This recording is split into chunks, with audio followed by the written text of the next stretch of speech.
السلام علیکم ورحمۃ اللہ وبرکاتہ۔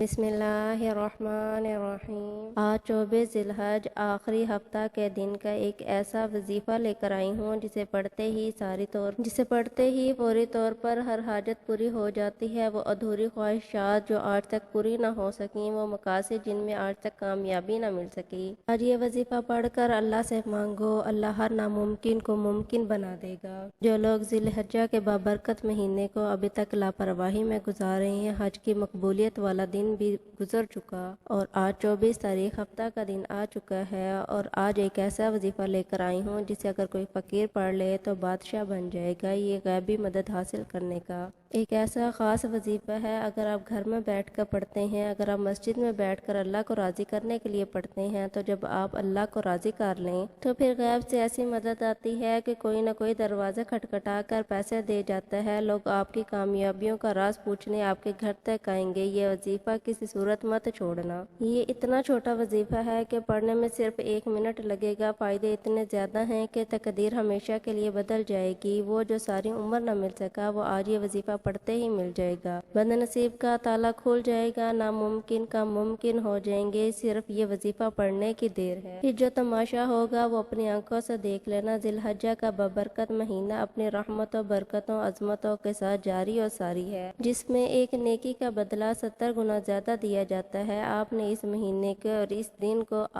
ہرگز لاپرواہی میں نہیں گزارنا۔ آج کا وظیفہ بھی آپ کے لیے کسی تحفے سے کم نہیں۔ آج میں آپ کو وہ وظیفہ، وہ کلمات بتانے جا رہی ہوں جو نبی کریم صلی اللہ علیہ وآلہ وسلم بھی پڑھا کرتے تھے۔ آج وہ وظیفہ میں آپ کے حوالے کر دوں گی۔ جو لوگ پریشان ہیں، کسی پریشانی میں مبتلا ہیں، کسی بیماری میں مبتلا ہیں، کسی مصیبت کا سامنا ہے، تو آج یہ وظیفہ پڑھنے سے اللہ راضی ہو جائے گا۔ یہ وظیفہ ہر کسی کے نصیب میں نہیں آئے گا۔ اس وظیفے کو پڑھنے کے لیے ذی الحجہ کی 24 تاریخ کا میں نے بڑی شدت سے انتظار کیا۔ کب ذی الحجہ کی 24 تاریخ آئے اور میں یہ نبوی وظیفہ پڑھ کر رب کریم سے مانگ لوں۔ اگر آج کوئی تنگ دست ہے، تنگ دستیاں ختم ہونے کا نام لے رہی، ایک وقت کا کھانے کو ہے، دوسرے وقت کا سوچنا پڑتا ہے۔ آج اگر کوئی بندہ یہ وظیفہ نہیں پڑھے گا تو یقین کریں اپنے پیروں پر کلہاڑی وہ خود مارے گا۔ اس وظیفے سے آپ کو اتنے فائدے ملیں گے کہ آپ گن نہیں پائیں گے۔ جو بندہ یہ وظیفہ پڑھتا ہے، رب کعبہ اس پر ہر طرح کی پریشانیوں، تنگ دستیوں کو دور فرمائے گا، اس پر رحمت کی نظر فرمائے گا۔ اگر کسی بندے پر اللہ پاک کی صرف ایک نظر رحمت ہو جائے، ایک نظر کرم ہو جائے، تو اس کی ساری زندگی تو کیا 7 نسلوں کے لیے بھی وہ رحمت کی نظر کافی ہو جائے گی۔ آپ چاہے دنیا جہاں کے کسی بھی کونے سے تعلق رکھتے ہو، آپ انڈیا سے ہیں، پاکستان سے ہیں، بنگلہ دیش سے، مسقط سے، دنیا کے کسی کونے سے آپ کا تعلق ہے، آپ بھی کسی ملک میں ذی الحجہ کی 24 تاریخ اور ہفتہ کا دن آ جائے، آپ نے یہ وظیفہ کسی صورت نہیں چھوڑنا۔ آج آپ نے یہ وظیفہ لازمی پڑھنا ہے۔ آپ چاہے صبح فجر کی نماز کے بعد پڑھ لیں، تو چاہے ظہر کی نماز کے بعد پڑھ لیں، چاہے عصر کی نماز کے بعد پڑھ لیں، یا مغربی عشاء کسی بھی نماز کے بعد آپ یہ عمل کر سکتے ہیں۔ آپ یہ وظیفہ پڑھ سکتے ہیں۔ نہ وقت کی کوئی پابندی ہے، نہ جگہ کی کوئی قید ہے۔ آپ دکان پر ہیں، آپ دکان پر پڑھ لیں، دفتر، کاروبار، سفر میں چلتے ہوئے پڑھ لیں، لیکن ذی الحجہ کی 24 تاریخ ہفتہ کے دن یہ وظیفہ کسی صورت میں بھی نہیں چھوڑنا۔ آئیے ناظرین، اب ہم جان لیتے ہیں کہ آپ نے یہ وظیفہ کیسے پڑھنا ہے اور کن کن خاص باتوں کا خیال رکھنا ہے۔ لیکن اس سے پہلے آپ سے گزارش ہے کہ اگر آپ نے اس چینل کو سبسکرائب نہیں کیا تو اس چینل کو ابھی سبسکرائب کر لیں، کیونکہ ایسے بہت سے وظائف، بہت سے اعمال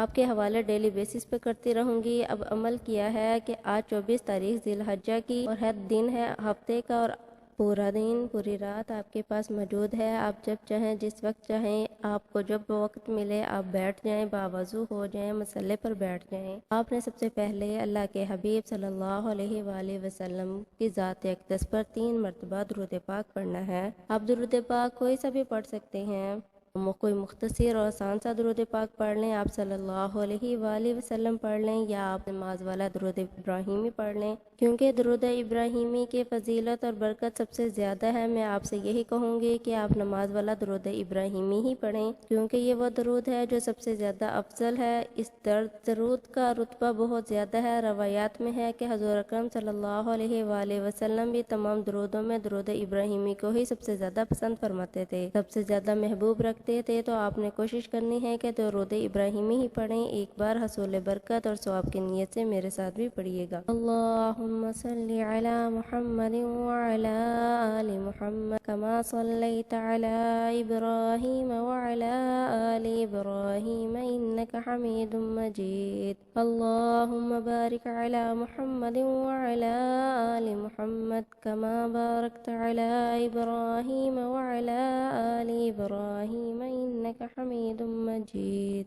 3 بار درود پاک پڑھتے ہی فوری طور پر آپ نے اپنے خاص مقصد کی نیت کرنی ہے. آج جو بھی مانگو گے مل جائے گا. جس مقصد کی نیت کرو گے وہ مقصد پورا ہو جائے گا. آج بے گھر ہو کر گھر مانگ لو، گھر مل جائے گا. گاڑی مانگ لو، گاڑی مل جائے گی. نوکری نہیں مل رہی، نوکری کی نیت کر کے پڑھ لو، نوکری مل جائے گی. من پسند شادی کرنا چاہتے ہو، من پسند شادی ہو جائے گی. قرض سے نجات چاہتے ہو تو اس کی نیت کر لو، سارا قرضہ اتر جائے گا. نافرمان اولاد کے لیے پڑھ لو، نافرمان شوہر کے لیے پڑھ لو. میاں بیوی میں محبت کی کمی ہے، تڑپنے والی محبت چاہتے ہیں تو اس کی نیت کر لو. آج دنیا کی بڑی سے بڑی حاجت، بڑے سے بڑے مقصد کو ذہن میں رکھ کر بیٹھ جانا، اور وہ مقصد جسے انسانی عقل ناممکن کہتی ہے، آج وہ ناممکن کام بھی ممکن ہو جائے گا. اپنے مقصد کی نیت لازمی کرنی ہے. اپنے مقصد کی نیت کرتے ساتھ ہی فوری طور پر ایک بار اعوذ باللہ من الشیطان الرجیم اور بسم اللہ الرحمن الرحیم پڑھ کر وظیفے کا آغاز کرنا ہے. یاد رکھیے گا تعوذ و تسمیہ پڑھنے سے تمام شیاطینی اثرات ختم ہو جاتے ہیں. جو کام اللہ کے نام سے شروع کیا جاتا ہے اس میں خیر ہوتی ہے، اس میں برکت ہوتی ہے، اس میں سلامتی ہوتی ہے. جب آپ نے اپنے تمام مقاصد کی نیت کر لی، تعوذ و تسمیہ پڑھ لیا، تو اب یوں محسوس کرنا ہے جیسے دنیا جہاں سے آپ کا تعلق ختم. آپ روزہ رسول کے جالیوں کے قریب بیٹھ کر یہ وظیفہ خاص پڑھیں، اور سب سے پہلے نمبر پر جو وظیفہ آپ نے پڑھنا ہے وہ وظیفہ لا الہ الا اللہ محمد رسول اللہ کا وظیفہ ہے. لا الہ الا اللہ محمد رسول اللہ یہ کلمہ طیبہ ہے، یہ مومن کی پہچان ہے. اور جب کوئی بندہ اس خاص وظیفے کو بتائے گئے طریقے اور ترتیب سے پڑھتا ہے تو تمام راستے کی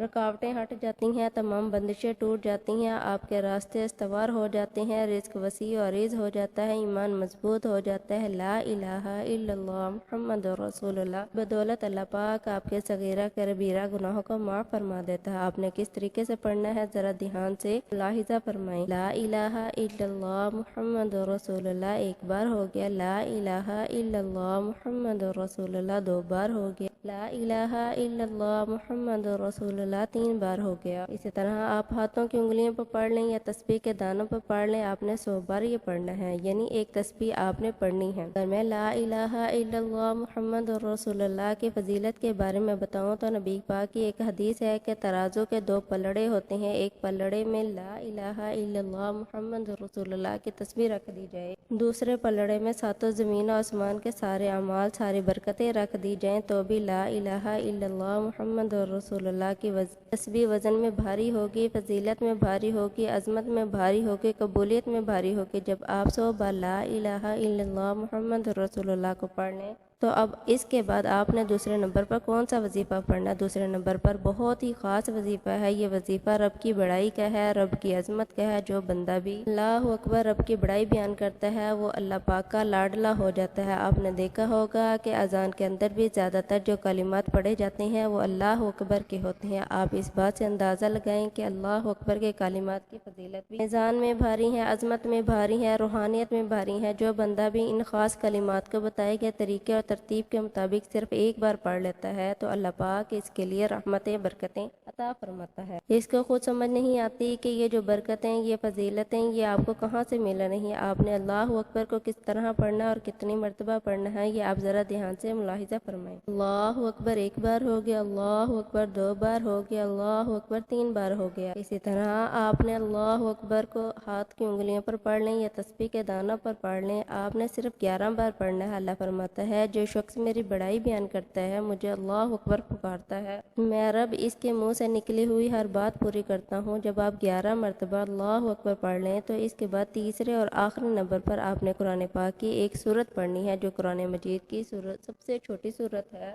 لیکن اس کے کلمات، اس کے کمالات بہت زیادہ ہیں۔ اس صورت نے فضیلت کے اعتبار سے قرآن مجید کی سب صورتوں کو پیچھے چھوڑ دیا۔ یہ صورت ایسی ہے جسے پڑھتے ہی کامیابی مقدر ہو جاتی ہے، جسے پڑھتے ہی رزق کے دروازے کھل جاتے ہیں، جسے دولت کا خزانہ کہا جاتا ہے، جسے کامیابی کا راز کہا جاتا ہے۔ آپ نے تیسرے نمبر پر سورہ کوثر کو پڑھنا ہے۔ سورہ کوثر کی تلاوت سماعت فرما لیں۔ بسم اللہ الرحمن الرحیم۔ نا اعطیناک الکوثر فصلی لربک وانحر ان شانئک هو الابتر۔ اسی طرح آپ نے سورۃ کوثر کو انگلیوں پر پڑھ لیں یا تسبیح کے دانوں پر پڑھ لیں۔ آپ نے صرف 29 بار پڑھنی ہے۔ یہ سورۃ مبارکہ آج تک جس نے پڑھی، رب کریم نے بے روزگاری سے نکال کر، محتاجی سے نکال کر، تنگ دستی سے نکال کر کامیابی کو مقدر میں لکھ دی۔ یہ سورۃ مبارکہ پڑھنے والے کو خود محسوس ہوتا ہے کہ رب تعالیٰ اسے راضی ہو گیا ہے۔ پڑھنے والا خود محسوس کرتا ہے کہ رب نے اس کے لیے دولت کے دروازوں کو کھول دی ہے۔ آج اگر آپ میں سے کوئی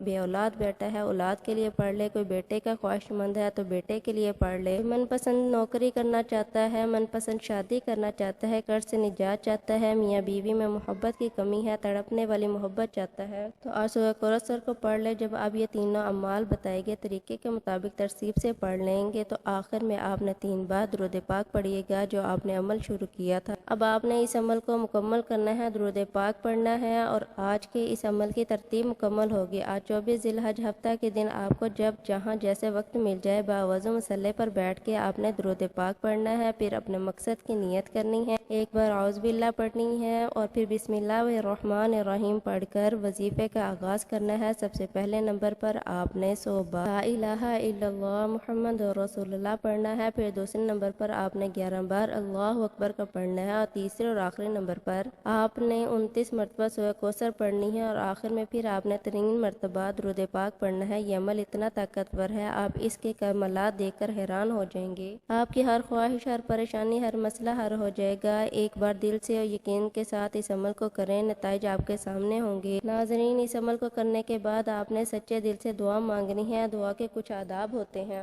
جو بہت سے لوگ نہیں جانتے۔ دعا مانگنے کے کچھ خاص ایسے طریقے ہیں جو اللہ تعالیٰ کو کچھ پسند نہیں ہے۔ رسول اللہ صلی اللہ علیہ وآلہ وسلم نے فرمایا، دعا کے آداب کو لازم کرتے ہوئے فرمایا کہ اللہ تعالیٰ غافل دل کی دعا قبول نہیں فرماتا۔ مومن بندہ جب عاجزی اور انکساری کے ساتھ دل سے دعا کرتا ہے، اگر کوئی دعا قبول نہ ہو تو اس کی 3 چیزوں میں سے ایک چیز ضرور ملتی ہے، یا تو اس کی مانگی ہوئی مراد قبول کر لی جاتی ہے، یا اس پر آنے والی مصیبت ٹال لی جاتی ہے، یا پھر آخرت میں اس کا کوئی اور بدل متعین کر دیا جاتا ہے جو کہ اس کو آخرت میں عطا کیا جائے گا۔ نبی کریم صلی اللہ علیہ وآلہ وسلم نے ارشاد فرمایا، بندے کی دعا اس وقت تک قبول ہوتی رہتی ہے جب تک کوئی گناہ یا قطع رحمی کی دعا نہیں مانگتا، جلد بازی کی دعا نہیں کرتا۔ دعا کے آداب یہ ہیں کہ اللہ کو حاضر و ناظر تصور کر کے مانگی جائے، دونوں ہاتھ اپنے سینے کے مقابل اٹھائے جائیں، ہتھیلیاں آسمان کی طرف رکھی جائیں، عاجزی کو اپنے اوپر مسلط کر کے نظریں نیچے رکھی جائیں، خدا تعالیٰ کی حمد و تعریف کی جائے، درود شریف پڑھ کے پہلے اللہ تعالیٰ سے اپنے گناہوں کی معافی مانگی جائے، پھر اپنے قریبی رشتہ داروں اور تمام مسلمانوں کے لیے خوب دعا مانگی جائے، آخر میں درود شریف پڑھ کے منہ پر ہاتھ پھیر لیے جائیں، یقین کرتے ہوئے اٹھیں کہ یہ دعا اللہ تبارک و تعالیٰ کی بارگاہ میں ضرور قبول ہوگی۔ اللہ تبارک و تعالیٰ ہماری تمام دعائیں قبول و منظور فرمائے، آمین۔